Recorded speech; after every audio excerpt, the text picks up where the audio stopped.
to know how a teenager wants to choose to play a piece about a siren trying to seduce a man to his death. How do you relate to that story, Yako? I mean, what do you think about this piece? Do you feel like, do you use your real life experiences to get at it, or are you completely in like a fantasy landscape? Fantasy landscape? Okay. All right, that's good. All right, and was that what you wanted us to hear? Did you feel like you got the response you want from the piano and from the audience? Did it feel true to your vision? I think so. Again, like the first pianist said, it does feel soft, like from here. But I think that's just kind of where I'm positioned. Well, let's play around with some stuff in here. I think that this is being a fantasy. There's so many colors that we can play around with, and how the colors can change very quickly. And then also there are places, because this is all underwater, right?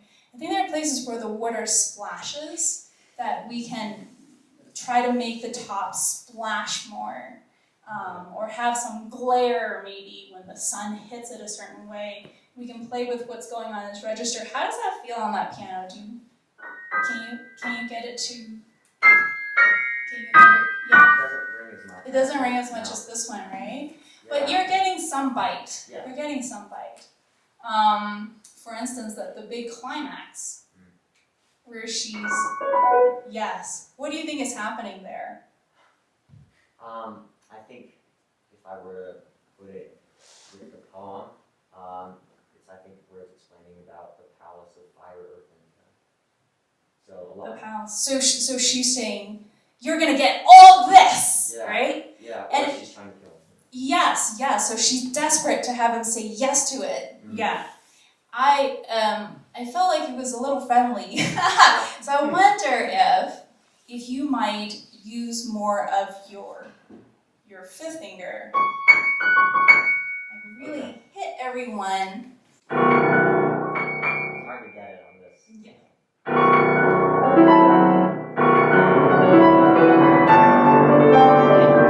Okay, and now this is a place where all the little notes can help out. If every little note was like a 10 over 10 energy, you know, and clarity. So let's slow it down a little bit. Let me see what page that is on. If we get a clarity and a bite on every single note, let's see what it would sound like. Okay. Let's try that.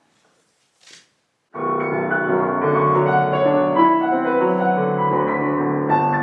So like, you're not actually playing loud right now. Oh, okay. Right? Yeah. Do you practice playing loud? Just every note loud? Not every note, no. Okay. Let's try that, and then we can tone it down and shape it. But I just want to see how your body reacts to like actually playing everything loud. Okay. Yeah.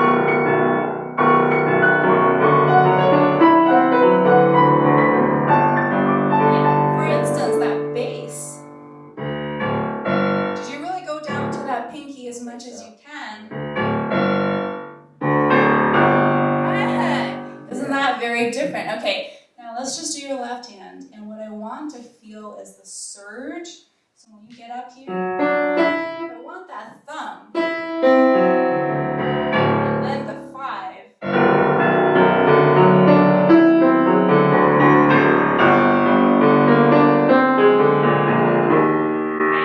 Now we're going to add a layer of breath so you don't kill yourself doing this. So we're going to breathe every time you hit the next one. So breathe. And really go for the color in your mind.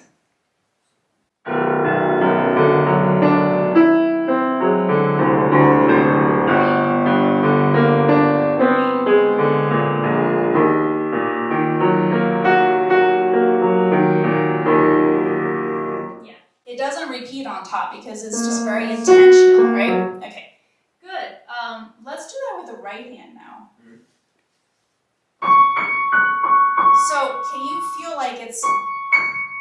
it's actually crescendoing to the top.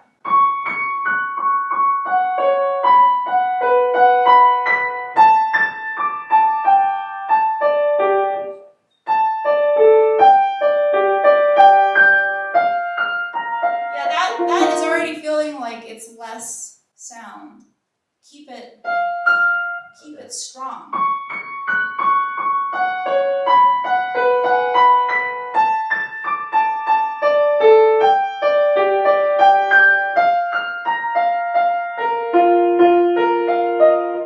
Okay, now we're gonna do the whole boat-shaped thing again. So you're gonna go up, and then you're gonna go down to the alto line. Okay, but in between, you can feel that surge.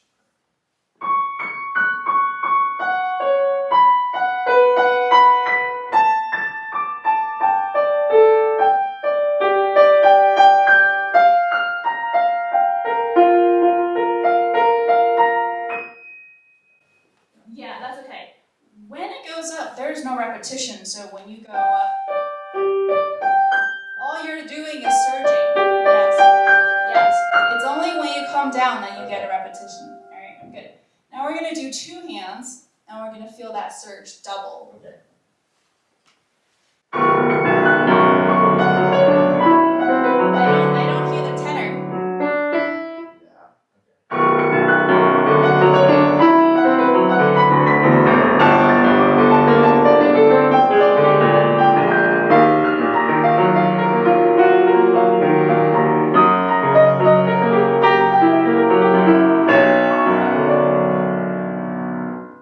Feel more presence? So from where I'm sitting, when you played it that time, I could actually feel some vibration, which I couldn't the first time. So you were really putting more power into the piano. Thank you. Do you want to try a little faster now? Yeah, it's a whole nother story when it's fast. Okay, so remember the boat shape though, and the breath, because those 2 are going to keep your speed. Okay.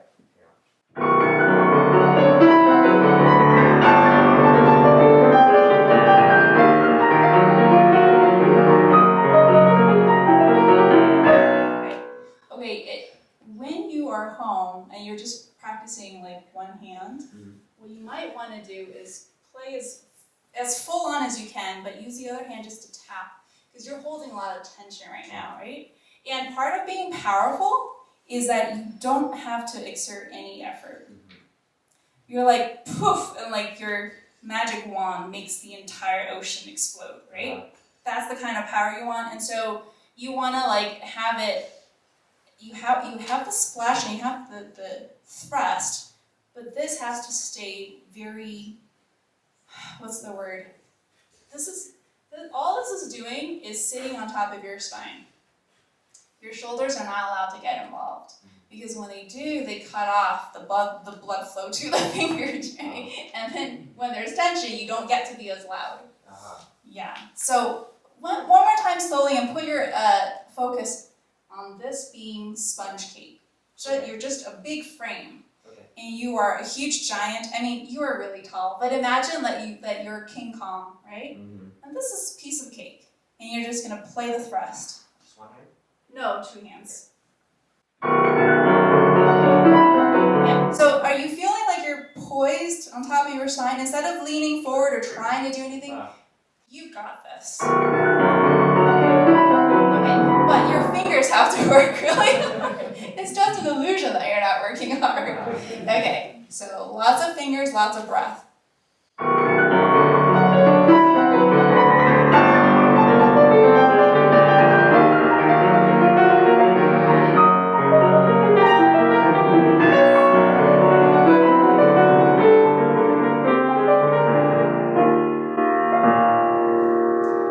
Yeah, that's the idea. That's the idea. I emphasized your A sharp because that leads to the next downbeat. So yes.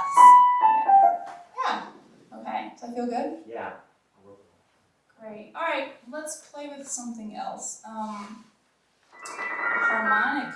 Oh yes. Isn't that fun? Yeah. Let's go right before there. Okay. There's some harmonic colors that we can take advantage of, like in 55 here, right before that starts. Right here? Yeah, Okay. so can you just play the chord progression for us? We don't have to play it multiple times, just this one. Okay. And then next chord. No, that's the same chord. Where does it go? Where's the next chord? Wait, during the scale or The next measure. Oh, the next measure. That's still the same chord. Oh. Where does it change color?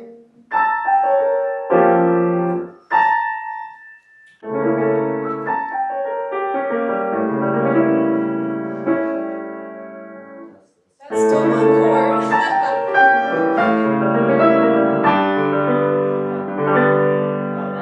That's the next chord. And then where does it go?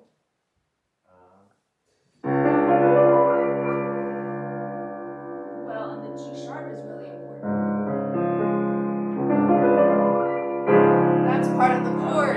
Yeah, it's a complex chord. Right, so those three colors right now, they sound very like each other, and I think that you could probably make it as different as, I don't know what analogy that you would like to think about. For instance, the first one, it doesn't have to be a solid. The second one, I feel like could be a solid, could be a large rock. Do you know what I mean? Like the density is different, the viscosity, I guess, it's just a different feel. Okay. See, that doesn't feel, what's the word? Doesn't feel gooey enough, maybe? Okay. Yes. Yeah, but I didn't really hear the connection at the very top. Not really. Yeah, there we go.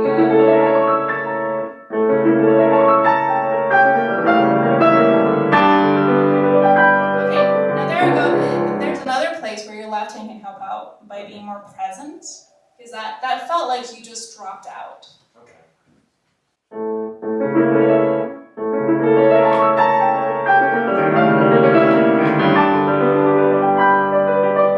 Again, that thrust to the very top. And also think about the line, like Brady and I were talking about just, playing one line and finding the shape that you really want. So you see how much crescendo you would play if it wasn't so hard. Yes. Right. Okay, let's try that.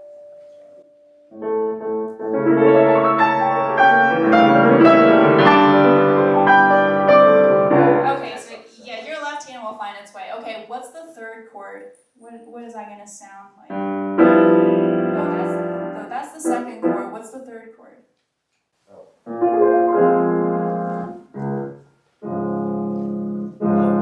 Yeah, I want to hear how are you going to make that different color.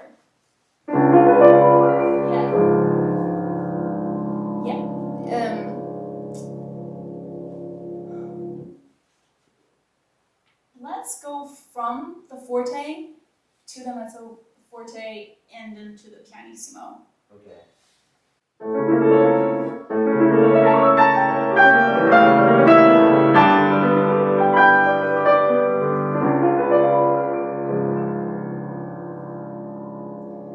Somehow it just feels like there's too much focus on this. It should just be. Yeah, a little more throwaway. Because the bass note, it's like a grace note, And right now it's kind of like sitting there.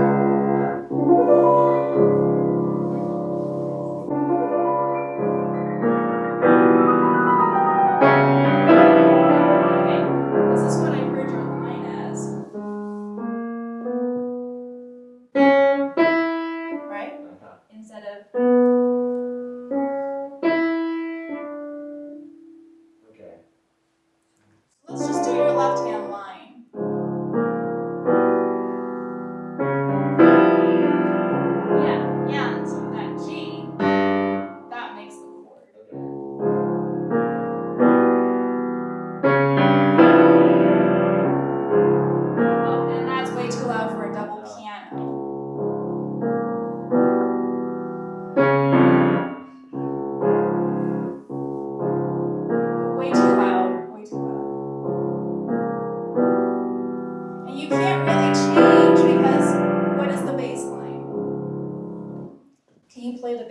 for us. And then it goes directly, right?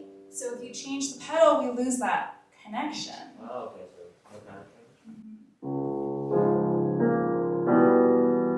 You can use the sostenuto pedal if you want. Have you tried that one? Yeah, try that one. Okay.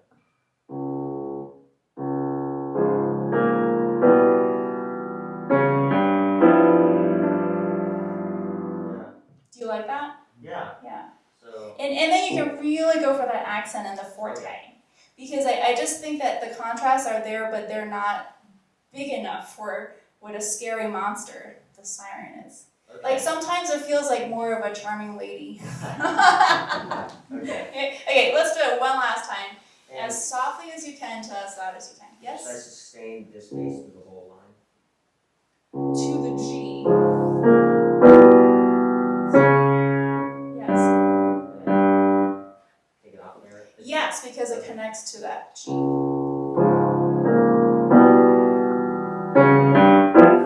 Yeah.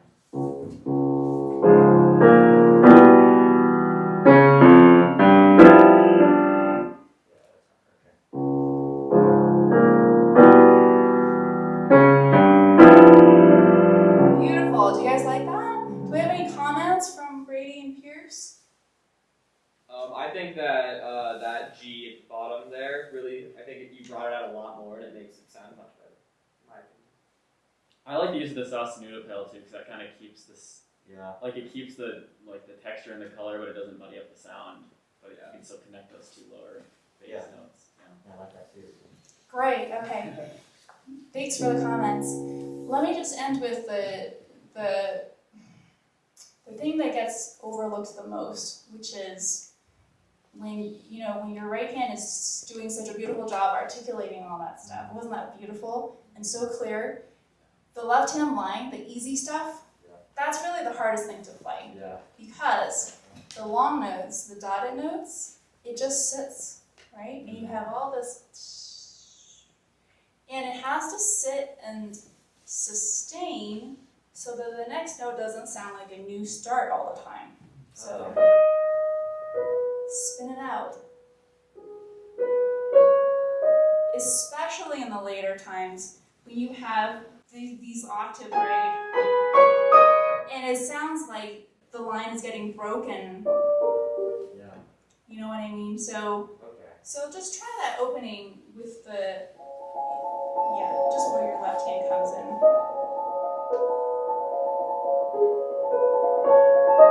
Yes, that's it. It's just hard to not be distracted by the hard things. Yeah. But really well done, beautiful. Thank you so much.